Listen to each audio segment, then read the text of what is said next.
Today I am going to be reading chapter 17 of The Beast of Buckingham Palace.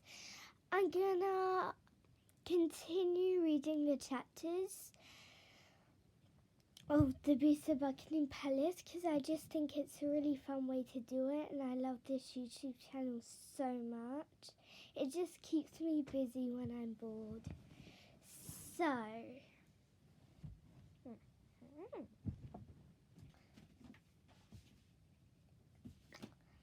I'm going to read to you chapter 17. Oh, that sounded by the way. Now,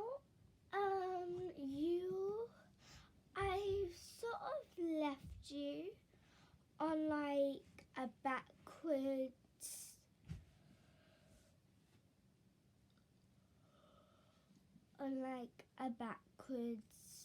cliff hanger. I've left you on a backwards cliffhanger because, like, you know when they end it on the stories, and when it ends you're like just like, what happens next? Wow. And then you never find out unless you meet the author.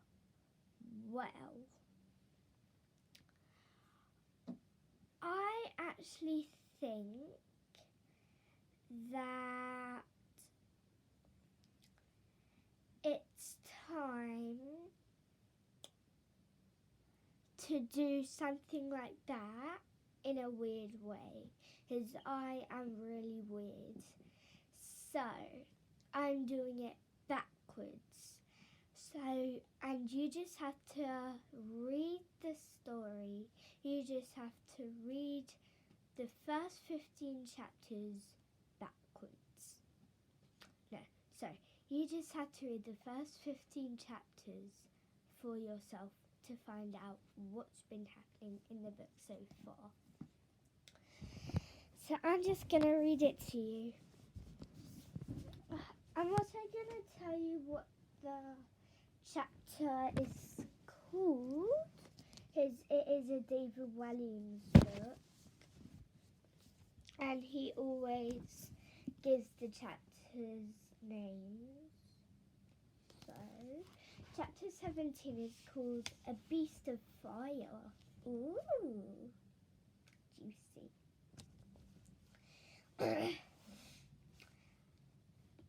The king looked as if he was sleepwalking as he moved straight towards the Lord Protector, stopped in the dead centre of the ballroom. Alfred felt a pain in his heart. It was a horrible seeing. No, wait, sorry. Let's start that again. It was horrible seeing his own father look so lost. The chanting grew louder and louder as the king held out his hand. One of the royal guards passed the Lord Protector, an ornate medieval sword. It had a distinctive jeweled handle which glanced with all the colours of the rainbow. The man took the weapon and slowly cut the king's hand. Oh my goodness, that is creepy. Slice. Alfred winced, I don't know. Whatever it says, winced from behind the door as he spied his father's blood trickle from his hand. The Lord Protector then guided the king's hand until it was directly over the griffin. I think we've met the beast.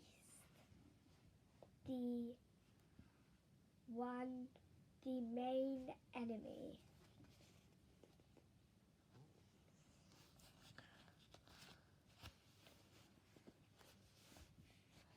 The beast.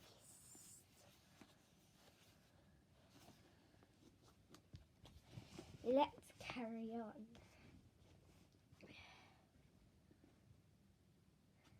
The Lord Protector then guided the king's hand until it was directly over the griffin. Drip, drip, drip. The blood spilled onto the head of the statue. Then, as if by magic, all the candles in the ballroom went out at once, and the room was plunged into darkness. Black. I really hope you're enjoying this. I don't think I'm looking at the camera, so I'm really sorry for that.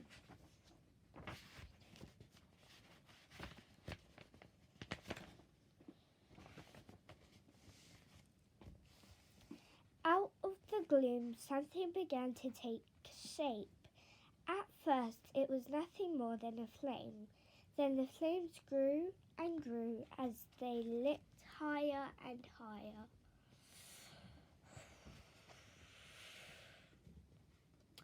The heat and light from the flames felt 100 times hotter and brighter than a roaring fire.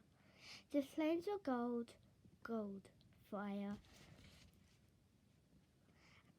Alfred closed his eye behind the keyhole for fear of being blinded, but as much as he couldn't look, he had to. He rubbed his eye before putting it back to the keyhole. The flames were taking the shape of a beast, a winged beast. A beast made of fire, the most powerful beast in all the universe, the griffin. And it was alive. I think I met my griffin.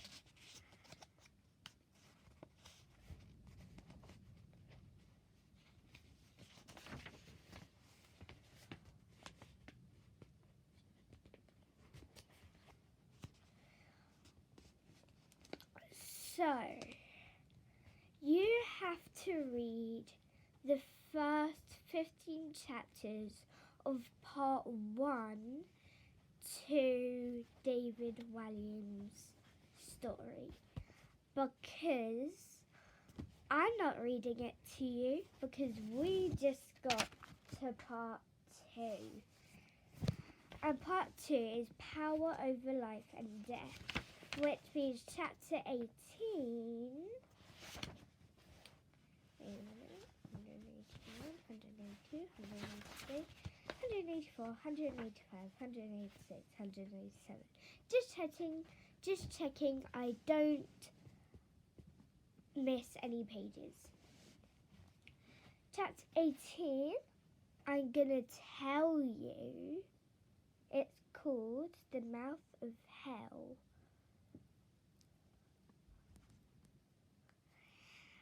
I like this story. Okay guys, I'm really sorry if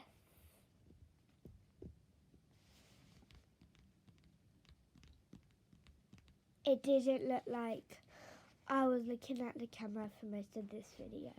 But listen to these in ASMR techniques.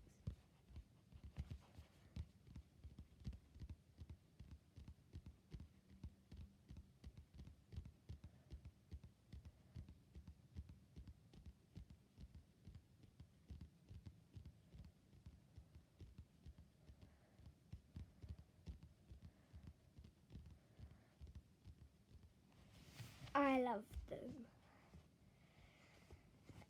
Shall I read you one more chapter?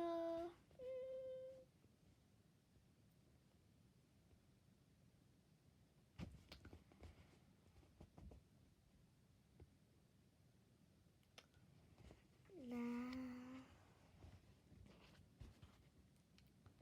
Actually, yeah. Okay, so chapter 18, The Mouth of Hell. Alfred couldn't believe his eyes. The Lord Protector had conjured this mythical beast to life. The book, the ancient markings on the floor, the chanting, the medieval sword, the king's blood, all of them played their part in these dark arts. No wonder the king had become nothing but a walking shadow. He seemed to be just a pawn in the Lord Protector's wicked game. From the other side of the keyhole, Alfred watched the scene unfold. The griffin beat its mighty wings, and the golden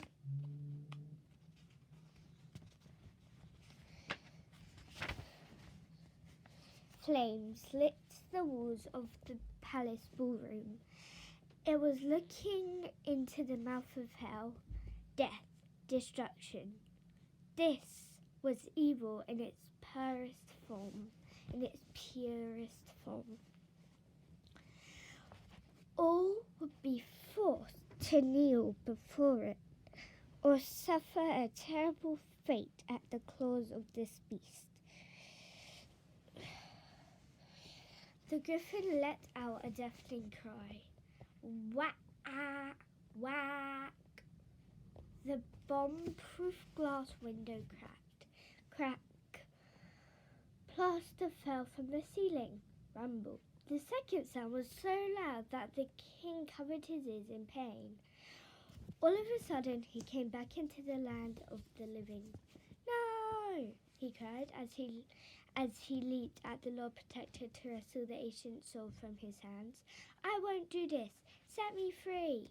The royal guards pounced on him, but he just managed to grab the sword and lunge at the beast. Ah! He screamed as the sword sliced through the griffin's heart of fire.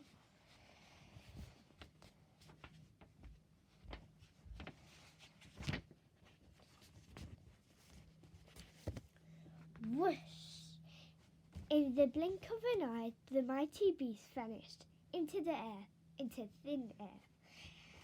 It was as if it were nothing more than an illusion. The king dropped the sword. Clank. As the Lord Protector... Wait! I'm doing a YouTube video! Sorry about that. My brother cannot ruin my YouTube video. Let me just... It was as if it were nothing more than an illusion. The king dropped the sword. Clank. As the Lord Protector's face darkened with fury, he gestured to one of the guards who struck the king hard across the face with his gloved hand. Thwack! It knocked the king out cold. He collapsed to the floor with a thud. From behind the tall wooden door, Alfred desperately wanted to call out to his father, but he was frozen in fear. After all, he had just seen a monster. Just as the boy was about to tiptoe back up to his bedroom, he felt someone or something looming behind him. Slowly he turned around. The all-seeing eye was staring right back at him. They were eye to gigantic eye. The game was up. That should be the end of the chapter.